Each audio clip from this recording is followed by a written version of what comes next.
world's largest commercial airliner is coming apart in mid-air. We're losing an engine. There was fuel leaking from the aircraft. There was damage to the aircraft flight controls. Pilots face an avalanche of warnings. What have you got for me now? Critical systems are failing throughout the gigantic plane. What's going on up there? The lives of 440 passengers are at risk. And the crisis quickly escalates from bad It's one system after another. to catastrophic. Computer says we can't make it. Damn it. This is like the simulator exercise from hell.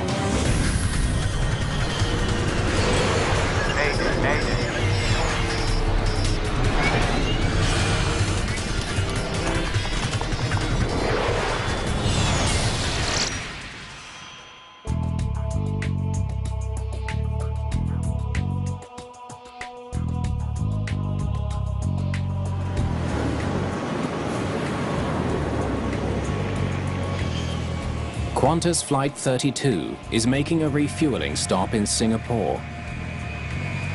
The Airbus A380 is more than halfway through a marathon 22-hour flight, all the way from London to Sydney, Australia. After 2 hours on the ground, the crew is nearly ready to get the plane back in the air. Very few pilots are trained to captain an A380. Former fighter pilot Richard de Crespigny is in that elite rank. Everyone ready for takeoff? The A380 is the latest generation of innovation, automation and excellence, and it's the largest, most complex aircraft in the sky. The main duty on this flight for First Officer Matt Hicks is to monitor the vast number of electronic gauges and computer displays needed to fly this state-of-the-art plane. Everything's looking good here, Richard. All of us had flown together at some stage. It just makes it easier because there's no first day greetings or, personality uncertainties. Everyone knew each other pretty well. Mark Johnson is the second officer. Mark, any worries? All good back here. The three pilots will take turns flying the plane during the remaining 7 hours of the flight. The gigantic A380 is a true double-decker, the first jet ever built with 2 decks running the entire length of the plane. It dwarfs every other airliner in the sky, with enough space for as many as 525 passengers. I hadn't realized the enormity of how large a 380 was. The cabin, the inside of the A380, just everything seemed bigger, but more rows and upstairs. On today's flight, Captain de Crespigny's performance is being evaluated. It's a yearly requirement for every Qantas pilot. The Czech captains performing the task are veterans Harry Wubben and Dave Evans. Some people are affected by checks. They get a bit nervous, so we try to keep that as easy as possible.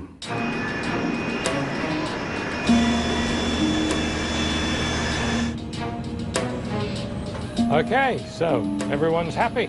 Richard, obviously just being checked, he's a bit, tentative, taxing out. So when he asked if everyone happy, I said, yeah, I'm happy. Just don't crash. Qantas 32 cleared for takeoff, runway 20 center. Qantas 32 cleared for takeoff. Okay, we're on the roll.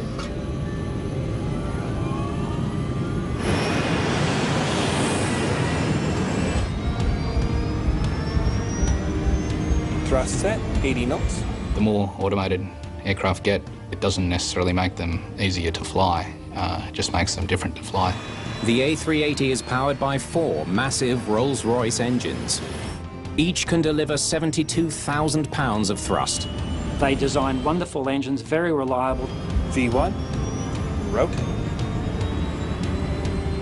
At 9:57 a.m. local time, Qantas 32 lifts off right on schedule. Passengers get a unique view of the takeoff, thanks to a camera mounted on the A380's tail.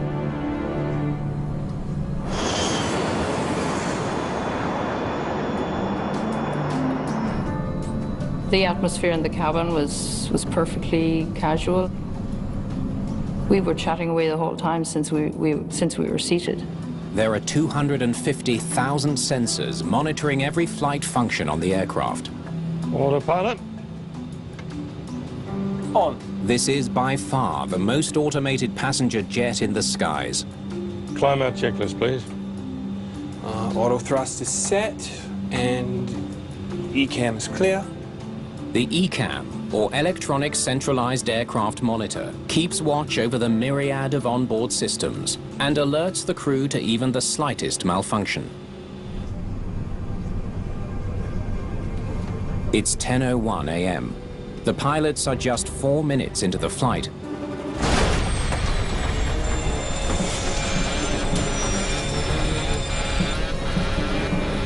We're losing an engine. Boom. Boom. It's like a backfire in your car.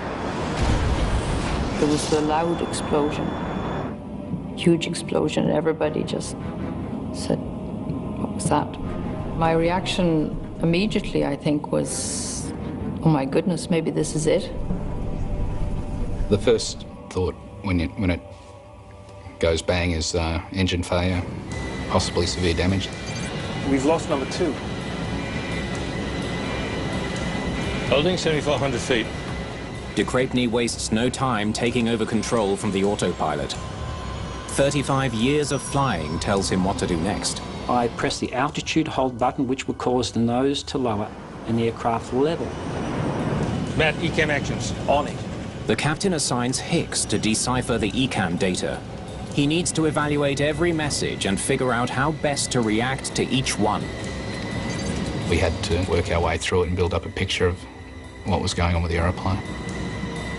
While the captain summons all his skills as a pilot, Hicks needs to quickly master the plane's ECAM computer. He's facing a barrage of error messages from seemingly unrelated systems throughout the plane.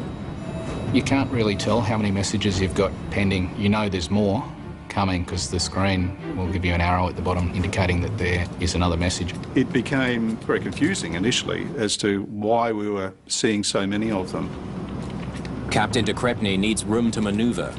Pan, minus 32, engine failure, maintaining 7,400 and current heading. Qantas 32, copied. Please let us know how to assist.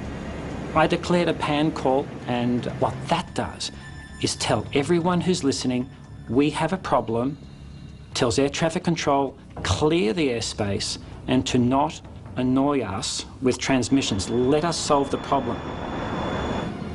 But the ECAM warnings just keep coming. Number 2's overheating. Their damaged engine is dangerously hot. This state-of-the-art plane is now in very real danger of becoming a fireball. But we couldn't actually see the engine itself because it was under the wing. Oh my God! But we could see the stream of the fuel coming out. The wings of an A380 are filled with tons of highly flammable jet fuel. We were all just wondering what was going to happen next. The crew wants to cut the flow of fuel before the damaged engine catches fire. Number 2 master switch to off. Confirm. But it's too late. An alarm warns the crew the engine is on fire. An in-flight fire is one of the most dangerous and unpredictable emergencies any crew can face. It's nearly always disastrous.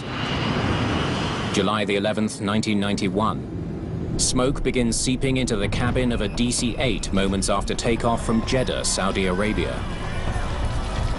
As the pilots try to land, flames sweep through the entire cabin and consume the plane, killing all 261 people on board.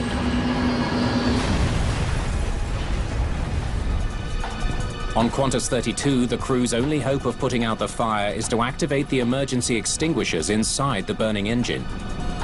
Fire number 2. Push button. Confirmed. And keep their fingers crossed that it works. Warning's off. I think the fire's out. Let's find a way to confirm that, please. It was stressful. It was difficult. I mean, if you had a fire burning out on the wing, for the duration of the flight, you'd be landing pretty quick smart rather than taking your time flying around trying to solve other problems. Marion Carroll is sitting over the left wing, giving her a front row seat to the unfolding calamity. I could see the hole that was in the wing that had been made by the explosion. And it seemed, from what I could see, quite a large hole, like about a couple of feet across, and all the metal was jagged and sticking up. 6,300 kilometers away, the Qantas Operations Centre in Sydney is getting data transmitted live from the plane. It's like nothing engineer Alan Milne has ever seen before. Getting some odd messages of Flight 32. When we saw the messaging coming in from the aeroplane, it was so diverse, so many systems, we couldn't just put a finger on it. Meanwhile, on Batam Island, Indonesia, locals are finding evidence of an air disaster. The wreckage sparks media speculation that a Qantas plane has fallen from the sky. At the Australian Transport Safety Bureau, Kevin Chapman gets word of disturbing media reports. If true, he knows he'll soon be facing the biggest investigation of his career. The Australian Transport Safety Bureau monitor media, and we were well aware through the media coverage that there was some sort of event. The initial event described in the media was an aeroplane had crashed off Indonesia. Damn. An A380's gone down in Indonesia, Qantas. So we were quite concerned at that point. Explosive engine failure has led to fatal tragedy in the past. July the 19th, 1989. A United Airlines DC-10 bound for Chicago loses an engine mid-flight. Shrapnel severs hydraulic lines, making the plane nearly impossible to control. The crash landing in Sioux City, Iowa kills 111 of the 296 people on board.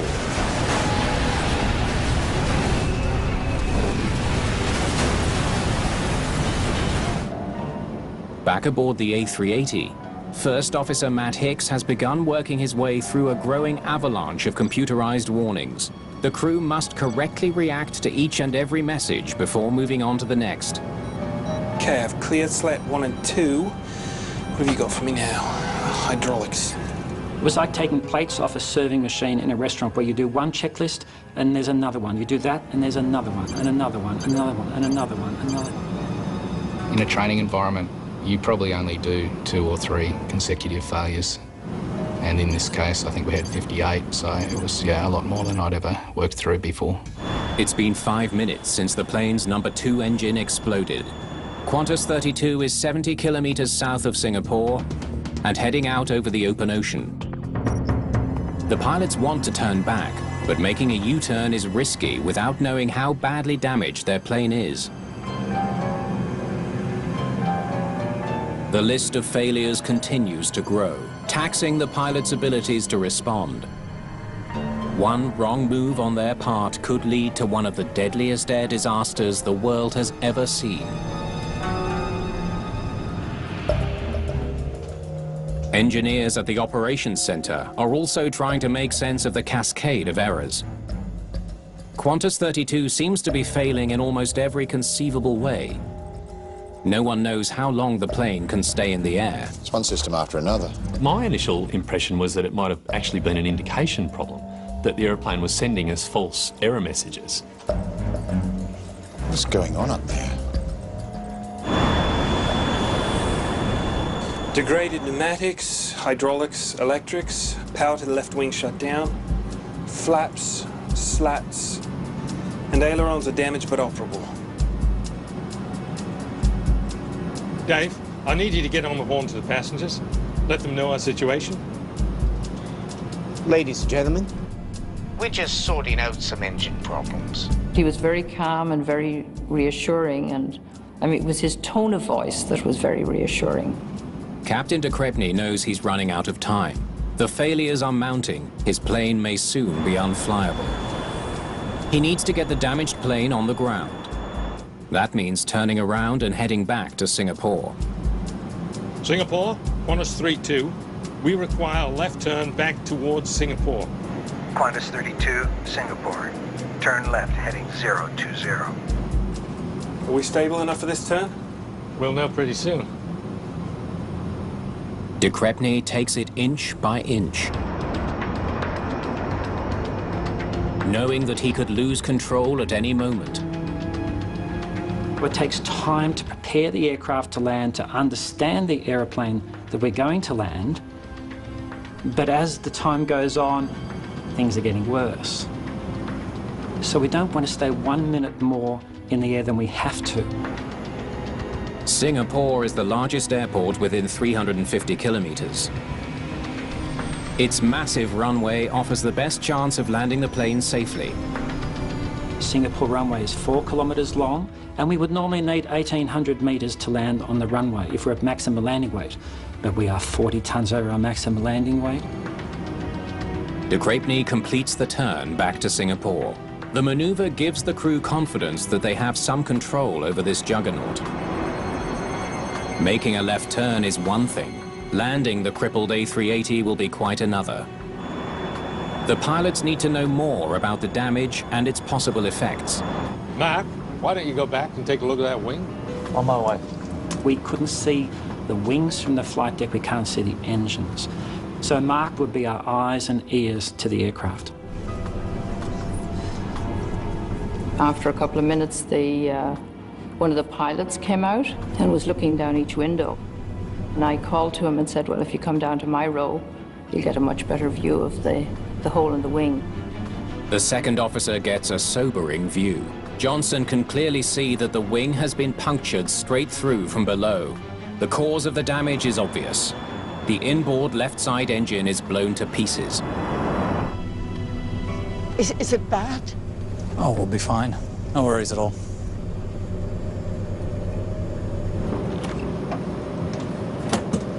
What can you tell me, Mark? Number 2's blown apart, cut holes through the wing, and we're leaking fuel. Good to know. It was invaluable to send someone back to physically eyeball the damage on the wing and to have a pilot come back to you and say, hey, look, this is the situation. And especially someone you trust. That's as good as you having a look yourself. The news helps explain why so many systems are failing. Vital flight controls run through the wing. Shrapnel from the demolished engine has likely destroyed many of them. There's obviously a lot of hydraulic components that run through the wings, so that would make sense that we'd have damage to the hydraulic system. It sort of clarifies a lot of the information that you see. We had so many checklists, 100 in the air, that it took Matt 55 minutes to stabilise the aircraft so that this aircraft situation didn't get worse. That is unprecedented in aviation history. Knowing why the plane is failing doesn't make it easier to fly. The damaged electrical and hydraulic systems could cause an unexpected failure while the crew is trying to land. The pilots decide to circle near the airport until they can work out a plan. Dave, I need you to run the numbers on this landing. Check Captain Dave Evans is called into action. 3 engines, full load, all that. He uses the A380 landing software to calculate how much runway they'll need to bring the huge plane to a stop. The computer says we can't make it. Runway's too short. With the 9 failures that I put into the system and the surface conditions in Singapore, at our maximum landing weight, I couldn't come up with an answer. The A380 is weighed down with fuel. The plane has burnt almost none of the 105 tons it took on for the flight to Sydney. Can we dump some fuel? It's a good idea, but we can't. Fuel transfer pumps are down. Damn it. Can someone tell me what is working? The heavy load of flammable fuel means any landing attempt will be extremely dangerous. We were some 40 tonnes above our maximum landing weight, and the heavier you are, the more runway and the higher speeds will be on your approach. Evans tries his calculations again. The computer has assumed a worst-case scenario. He now plugs in some more optimistic numbers. There is a belief in part of the industry that computers are infallible and you always believe a computer. Now, we've used our computers at home to know that's not true. Okay. Looks like we can do it, with 139 metres to spare. 139 metres surplus on a 4,000 metre runway is a slim margin, but it's better than a minus 139 metres. What do we need for our approach speed? 146 knots. 146 knots? That can't be right. It's just too slow. He gave us that speed to input into our flight management computer, and before I input it, I just had to think about it, and I thought that just can't be right. It's just too slow. Maintaining the right speed on landing is critical. Too slow and the plane will lose lift and plummet to the ground. Too fast and they could run off the end of the runway and crash. At 20 knots, can we still stop in time?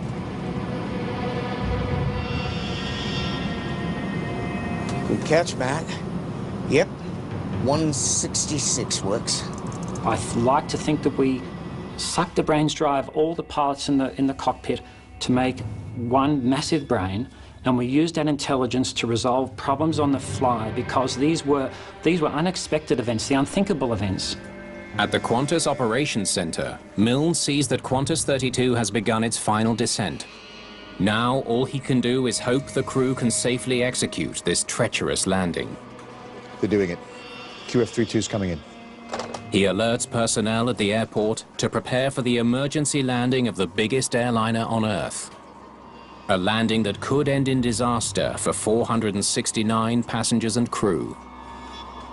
We know these guys personally, we know the cabin crew, and you know, it's a worry. Singapore approach, Qantas 32, we're going to need a long approach. And better have fire services standing by, we're leaking fuel. Roger, Qantas 32, you're cleared straight in on final, 20 miles. The 5 seasoned pilots now use everything they've ever learned about flying.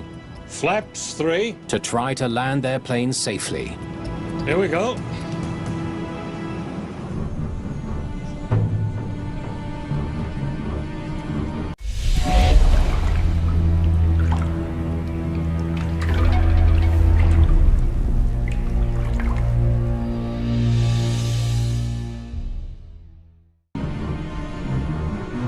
De Crepigny still doesn't know if his plane is capable of the precision needed for a landing. 4,500 feet. He decides to find out while there's still room for error. Okay, I'd like to do a control check.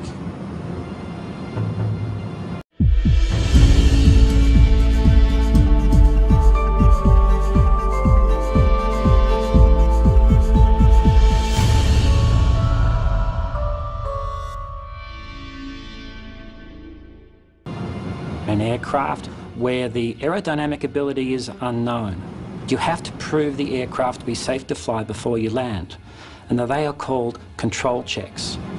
Okay, let's see what you can do. Captain de Crepigny rolls the plane carefully left to simulate lining up with a runway. We had degraded roll control. We had lost 65% of our roll control. So I knew that we had to certify the aeroplane ourselves to fly before we landed. Okay. As he rolls the plane to the right, there's barely enough control to achieve the maneuver. He's quickly learning the limits of his damaged plane. If the few flight controls that we have remaining are working to their limit, then clearly we have very little margin for manoeuvring when we come into land. When we did those control checks, I thought it was a bit sluggish at the time, and I think Richard did as well. The crew knows they'll only get one shot at lining up with the middle of the runway. There can be no last-minute adjustments. Now the crew discovers a potentially catastrophic obstacle. Landing gear hydraulics are still offline. The automated system for lowering the landing gear is damaged. They can only release the gear and hope it falls hard enough to lock itself in place. Landing gear down. Confirmed. If the gear doesn't lock, the crew has no hope of landing safely. For the landing gear, we just needed enough wheels to hold the aircraft with enough brakes to stop us. It takes a full 2 minutes for gravity to pull the landing gear into position. Full green. Confirm gear down. You can hear the air noise change as the wheels extend. That's always a comforting sound to hear them come out. We're always told anyway that the takeoff and the landing are more critical. So one was conscious that we were moving into a more dangerous time coming into land. Qantas Flight 32 is now just 2 minutes from touchdown. Better watch your speed, Richard. Okay, just a little bit slower.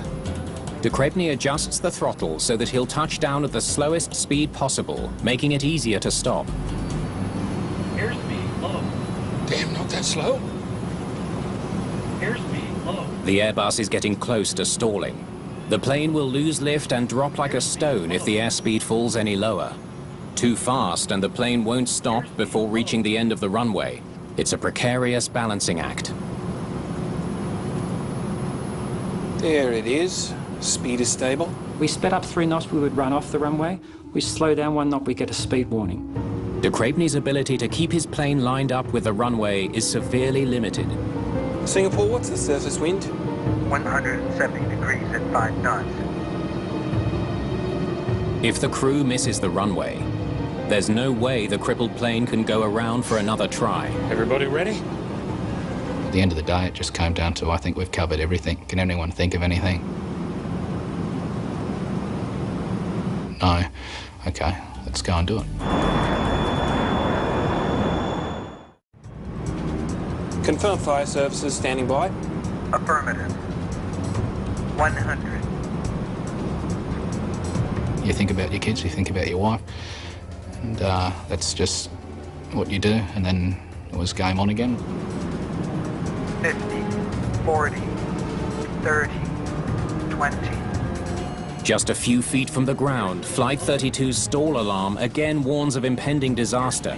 So that threw questions up in my mind. What is our performance? Is our performance correct? It doesn't appear to be. We as passengers were not aware that so many things had gone completely wrong. Airspeed low.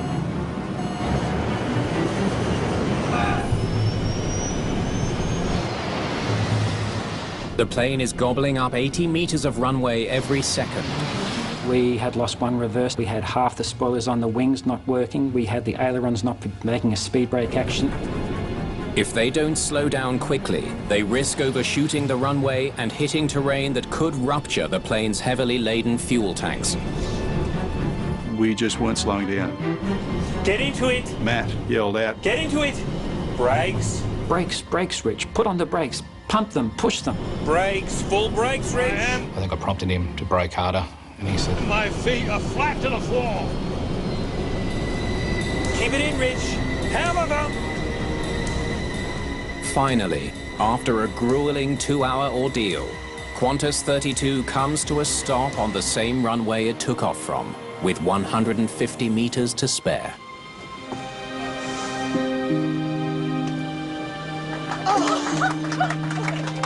Hallelujah.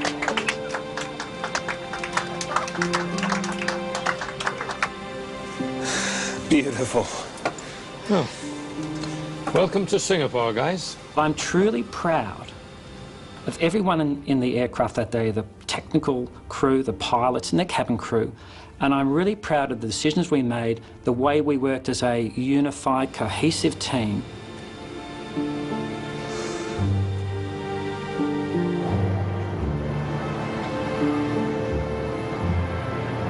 I thought as I'm sure all the other passengers did too, that the crisis was over, that we'd landed back safely. It seemed like that was the end of the problems. But with fuel leaking beside red-hot brake discs, the danger is far from over. there was smoke coming from the left-hand undercarriage, and there was fuel pouring all around it. Passengers could see the fuel coming out of the wing. We had alarm bells in the cockpit now. The situation was almost as bad as it was in flight after that engine exploded. A plane that made a narrow escape in the air is now in grave danger of going up in flames on the ground. I kept looking at my watch at that point. It was quite tense for me inside, in that I couldn't see why we couldn't get off. This is the captain. I want the passengers in their seats until the fire crew does its job. Why are they taking so long? So it was important at that tense moment to lay foam and reduced the possibility of fire as best we could. While the fire crew lays down fire-retarding foam, de Crepigny faces a difficult decision. Keep the passengers on board or evacuate the massive plane. And the only answer I can give to anyone saying why did or didn't we evacuate is, with someone in your home, are they safer in your home or are they safer somewhere else? The argument for getting them off? British Air Tours Flight 28 in 1985.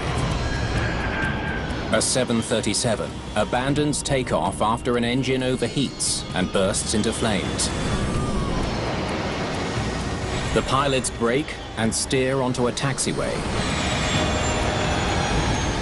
An evacuation gets underway in seconds. But the fuel-fed fire is filling the cabin with smoke. Firefighters respond quickly. For many on board, though, it's already too late. They've been overcome by toxic fumes. Of the 137 people on the plane, only 82 survive.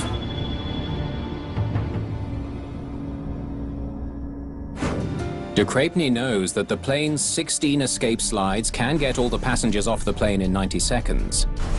He also knows there's a high price. 5 to 10% of his passengers will likely suffer a serious injury.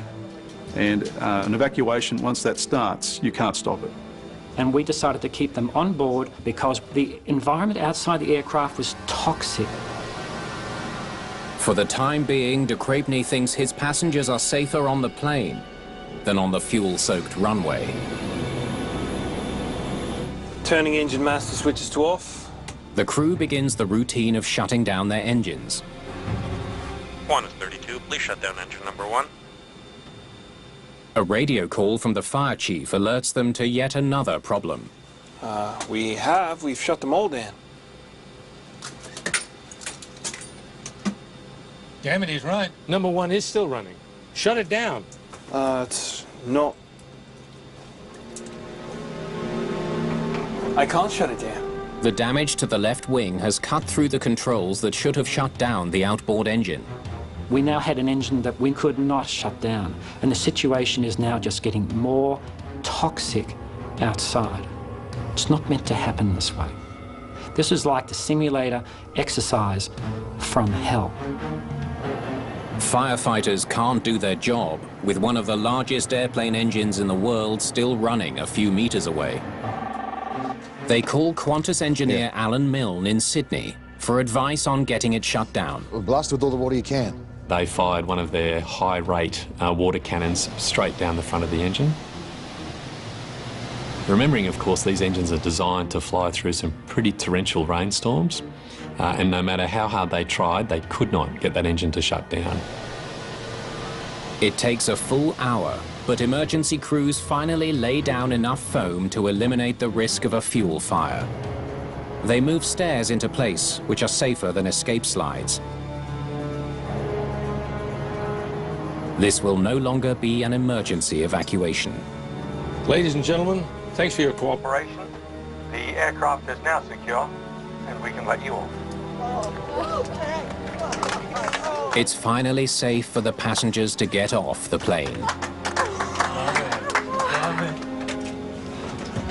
When we finally walked off the plane, there was a great sense of relief, and I noticed my legs were shaking, which I kind of thought, oh, why are my legs shaking? I guess maybe I must have been a bit more nervous than I was aware. All the passengers make it off the plane safely.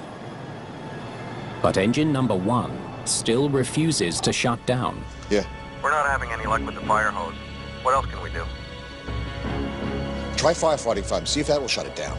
Eventually, we had really no option other than to switch to the foam, the firefighting extinguishant foam, and fire that down the front of the engine, and that managed to shut it down. 3 hours after their dramatic landing, the pilots get the all clear. Qantas 32, I'm happy to confirm that the engine is finally shut down. Thank you, Singapore. See you on the runway. Good job. Well done. Well done, Mark.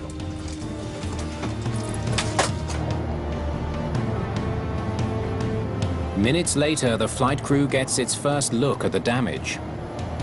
I was shocked. I'd never seen such extraordinary damage to an aeroplane before. Later that day, Qantas CEO Alan Joyce makes a stunning announcement. We would suspend those A380 services until we are completely confident that Qantas safety requirements have been met. It was our CEO himself that asked the question, can you assure me that we won't have this failure again on one of our aeroplanes? And we couldn't answer yes to that. The future of the entire Qantas fleet of A380s now depends on understanding what went wrong inside one single engine. There's really only a very select number of companies that produce the large engines, the large turbofan engines, and Rolls-Royce is up at the top. What a disaster. I've never seen anything like it. Simon Grummett is a materials engineer with the Australian Transport Safety Bureau. Everywhere you looked, there was shrapnel, debris, and holes in this thing. So it was quite significant, and that was the initial response. And from that point onwards, we knew that this was going to be a big investigation, particularly for the ATSB. Yes. The severity of the damage adds pressure to find answers. An uncontained engine failure is a pretty rare event, even for an investigator to that's performing this line of work, to actually, this is the job. Okay, this is the one that counts. The debris that fell to the ground includes a broken engine turbine disc.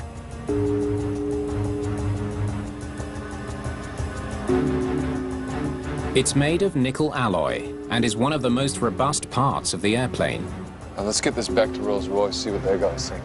We knew that we had a turbine disc failure. The next stage was to find out why the turbine disc had actually failed.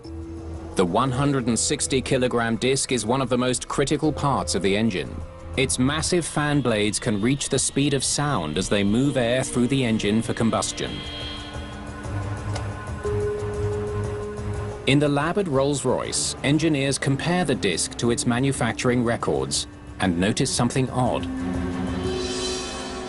The disc is larger than it should be. It tells investigators that it was spinning at an almost unbelievable speed.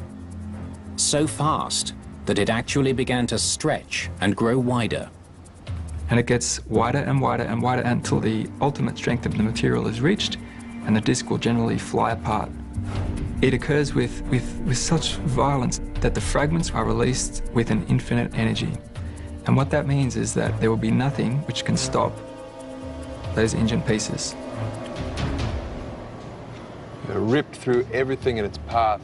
Wires, hydraulics, everything. Investigators trace the path of the debris through the plane. Pieces from the engine have clearly sliced through the fuselage and the left wing. No wonder they had so many failures. Severing fuel lines, hydraulics, and flight controls.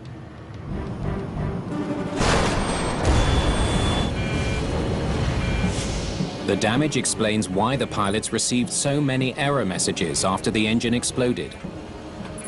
But it doesn't explain why the disc was spinning so fast in the first place. Investigators take the engine apart, searching for anything that could explain the catastrophic failure of the turbine disc. The disc had failed from overspeed, and that there was no contributing factors in regards to the manufacture or design of the disc itself. At that point, the focus went back onto the engine. They discover something disturbing. Oil fire. In a Rolls-Royce engine. The inside of the engine is burnt black and covered with soot and oil. The evidence tells Grummett that the fire was fueled by oil. The engine must have suffered an oil leak. Grummett examines the engine further, searching for the source of that leak. Kev! It's at that point that actually the IAC walked in to the disassembly area, and I called him over and I said, Kev, I think we got it.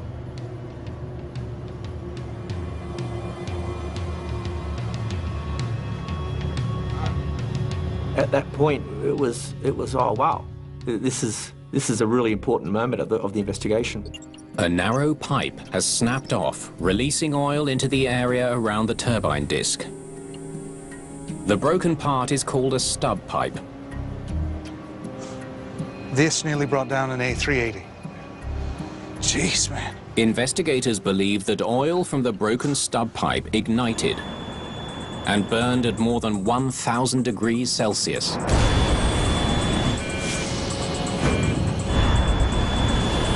Fire number 2. Push button. The fire damaged the drive shaft, allowing the turbine disc to spin faster and faster until it broke apart and tore through everything in its path. There was nothing the crew could have done to prevent it. Once a fire is established inside a gas turbine engine, it's nearly impossible to put out other than physically shutting down the engine. In this case, the internal oil fire happened so quickly and accelerated that the crew had absolutely no opportunity to shut down that engine before the engine failure. Investigators now have a prime suspect. But what caused a simple stub pipe made by one of the world's most esteemed engine manufacturers to break and nearly destroy a $400 million airplane?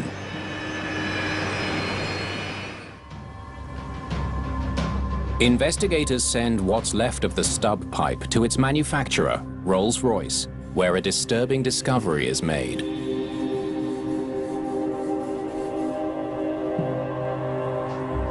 One side of the pipe is much thinner than the other. That's what allowed it to break apart, spraying the engine with oil and causing a near catastrophic fire. It's no wonder it cracked. We're only talking it was 0.35 millimeters in thickness. It's a couple of sheets of paper. Investigators study the manufacturer's report. They learn why one side of the stub pipe was so dangerously thin. It was due to a manufacturing error. The investigation was actually quite surprised that such a mature organisation, such as the engine manufacturer Rolls-Royce, could be in that situation. The ATSB immediately takes steps to alert other airlines that their A380s are at risk. Just 29 days after the accident, they issue a report warning that a faulty stub pipe caused a fire that led to uncontained engine failure on Qantas 32. They advise airlines to inspect their fleets. The question that was put forward was, what are you going to do about this? ATSB Chief Martin Dolan soon has an answer from Rolls-Royce. Engines, and if the problem is detected in any of the engines, those engines will be taken out of service. There are 20 A380s with the same Rolls-Royce engine in service around the world. 34 engines are found to have suspect oil pipes.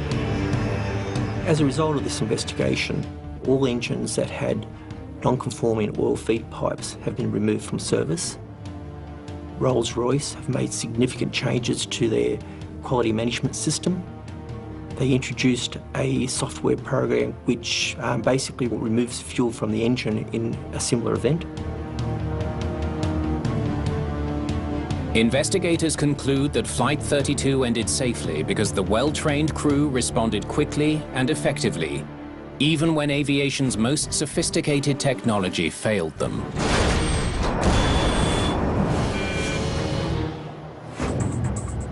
Matt, ECAM actions.